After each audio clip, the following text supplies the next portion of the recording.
帕米尔高原位于中国新疆西南部、塔吉克斯坦东南部、阿富汗东北部，海拔4000米至7700米，是世界第2大高原。这里高寒缺氧，土地贫瘠，在塔吉克语意为世界屋脊，被称为生命禁区，在中国古代被称为葱岭，是丝绸之路的重要节点。2018年12月，14名大学生女兵搭乘大巴前往边境执行戍边任务。她们也是在帕米尔高原服役的首批戍边女兵。这些姑娘平均年龄不到20岁，来自河北、山东、新疆、四川、安徽、福建等地。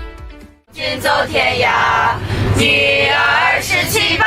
现在马上就要上高原了，我们现在心情特别开心，特别激动，还是有一点小忐忑。作为首批进入高原的女兵，我们感觉特别自豪，特别骄傲。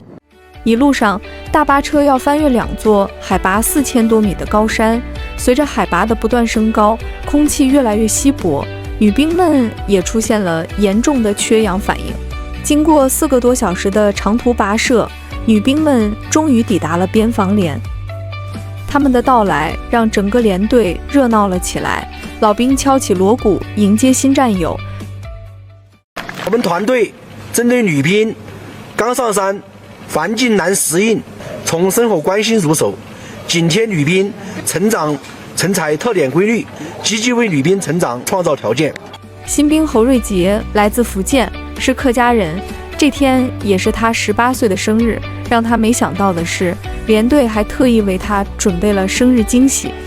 晚饭过后，班长郑红梅挨个给女兵量血压、测体温，在确保了全体新兵血压体温无异常后，连队又组织女兵们给家人打电话报平安。来自新疆的维吾尔族女兵伊米拉还和母亲进行了视频连线。这是新中国成立69年来，中国女兵首次在帕米尔高原戍边。时至今日，因为地形复杂、条件艰苦，阿富汗和塔吉克斯坦2国也没有女兵在此戍边。一大早，维吾尔族女兵伊米拉的妈妈就在厨房里忙活了起来，满满的一桌子新疆特色糕点，都是她给孩子们准备的新年礼物。给就是我们家孩子和那个高原上的14名女兵，新年，让他们就过得好，我就准备了一些点心。从高中起，伊米拉就萌生了参军入伍的想法，因为舍不得女儿吃苦，玛利亚木一直不肯松口。在伊米拉的坚持下，大2那年，她如愿穿上了军装。去年年底，3个月的新兵训练结束后，伊米拉和13名战友一起登上了帕米尔高原，成为南疆军区某边防团的首批戍边女兵。对于母亲春节要来部队，伊米拉全然不知。这2天，她正和战友们在雪山下进行首次实弹射击训练。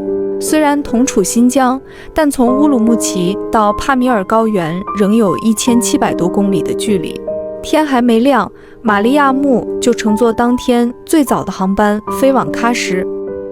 孩子们，我过来看你们来了，我特别就兴奋，特别就激动。刚下飞机，玛利亚木又马不停蹄转乘汽车，从喀什赶往位于帕米尔高原的塔什库尔干县城。一路上需要翻越2座4000米以上的高山打板，2600多米的海拔落差，连续奔波带来的疲惫让玛利亚木出现了高原反应，而行千里母担忧。即便这样，他还是一再催促司机快点，再快一点。快接我们家丫头，我觉得特别幸福。他在那么远的地方，我觉得很不容易。我觉得我们家孩子特别勇敢。360多公里的山路，足足走了10多个小时，到达边防团已是晚上8点。耳边响起女兵们嘹亮的口号，可玛利亚木却一下子找不到日思夜想的女儿。一样的军装，一样的短发，一样的站姿。伊米拉在母亲的脑海中，或许还是那个粘人撒娇的小姑娘。但半年的军旅磨砺，女儿的一举一动已经有了军人的模样。无法言说的思念，在这一刻化成一个个暖心的拥抱。她不仅仅是伊米拉的母亲，也是13名戍边女兵的母亲，更代表着全国各地的父母对戍边儿女的思念和鼓励。就跟妈妈抱在一起，就只跟她说了，就妈妈不要哭，我一直在这一直很好什么的，其他都说不出来。一进来就看到了，你看他们的那些褥子细细的，这些也收拾的特别干净。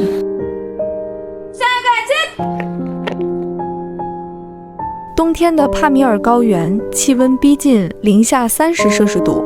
刚刚跑完早操，女兵脸上的护具都布满了冰花。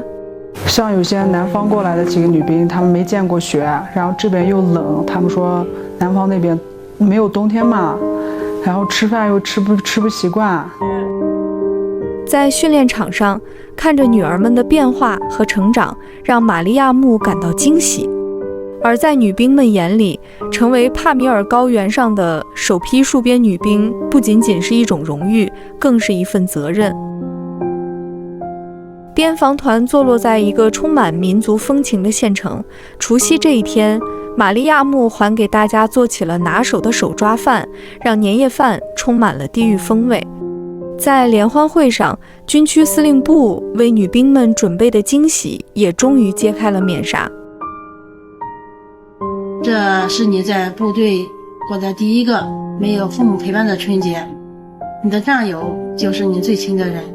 爸爸妈妈在这里祝我的女儿要快乐生活，用乐观的心态对待每一天。得知女兵何文娟酷爱篮球，司令部专门找到她喜欢的篮球运动员，为她和战友录制了新春祝福。何文娟你好，我是赵建。新疆帕米尔高原的冬天你还适应吗？还会坚持打篮球吗？这是你在高原上度过的第一个春节。我在辽宁祝你和战友新春快乐，万事如意。今天我将带大家在帕米尔高原上找寻一群特别的姑娘。现在我们已经抵达了喀什金分区，边防团今年的高原驻训点卡拉起步。与往年不同的是，驻训点今年迎来了第一批高原女兵，她们就是我们今天要找寻的那群可爱的姑娘。这是要去洗澡吗？是啊，我要去洗澡了。多长时间没洗过澡了？我们10多天没洗过了。到了驻训点以后，10多天都没洗过澡了吗？对。洗澡开心吗？开心啊！谢谢。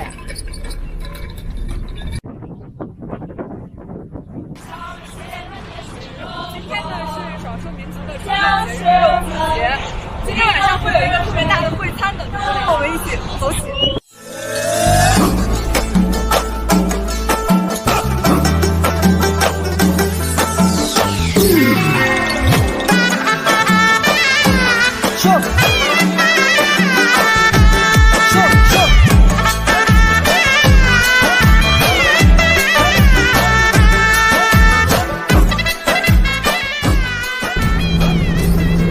何热一，我是维吾尔族，然后今年是21岁。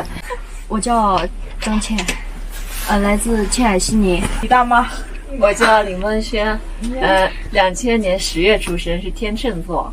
她叫马和巴利啊，是我们的炊事女兵。面对群众的，我叫李雨婷，来自宁夏银川。我叫李平，我来自新疆喀什。你在喀什有大酒店吗？没有，有几百亩地。为啥你妈给你打电话要哭？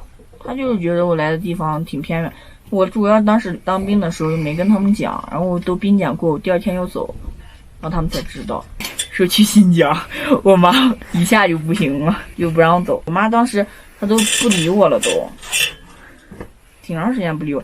我新兵的时候都是跟我爸打电话，然后我妈问我爸，但是我妈从来都不接我电话。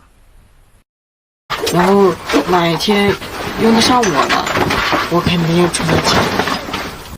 身为一名军人，你只有保住了大家，你才能有小家。祖国需要的时候，你就必须上。国这个字上，繁体字上是一个有个歌跟当兵有关系的，所以我觉得自己就是那头的那个兵器歌。就是我感觉在边防守着，就真的感觉是守着国家的感觉。虽然我们感觉是平凡的，但是保家卫国这个大概念里面，其实我们也是就是处于里面的，就是需要我的时候就上。Hello， 大家好，我叫郭静，我来自内蒙古鄂尔多斯市，今年21岁，我戍守边防已经第2年了。我现在在祖国的最西端帕米尔高原上，在我的身后呢是喀拉昆仑山，在我的左边呢是高达7000多米的慕士塔格峰。闻名世界的古丝绸之路从这里经过，5大山脉在这里汇集。有很多人就想问我，在这样的环境戍守边防是一种怎样的体验？现在我就带大家去看一看吧，走。今天的训练科目是格斗基础，别看都是一些简单的动作，但在高原练格斗可不容易。刚开始的时候，我们连喊一声杀都费劲儿，于是班长就带着我们一遍遍练习。出拳快准狠，再来。这个严厉的女教头就是我们的班长刘娜，她可是帕米尔高原上的第1批驻边女兵。去年9月服役期满后，班长的同年兵大部分选择了回家，她却瞒着父母做了留队的决定。都说班长是军中之母，官不大，责任却不小。面对我们这群调皮捣蛋的兵，班长可是没少操心。我口袋里时时刻刻装着一个小本本，记录着他们的日常表现和思想状态，慢慢的摸索出了带兵技巧。现在女兵排的氛围越来越好，训练热情也越来越高。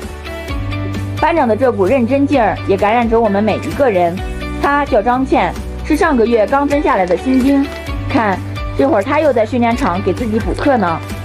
初到高原时，张倩特别不适应，每次跑完3公里都要吸氧。为了尽快赶上战友们，她只要一有时间就给自己加练。因为我是同年兵里年龄最大的一个，所以我不能以这样的成绩来给大家起带头作用，我就下定决心要练好体能。现在已经能跑完整个3公里，成绩也能够达到良好以上。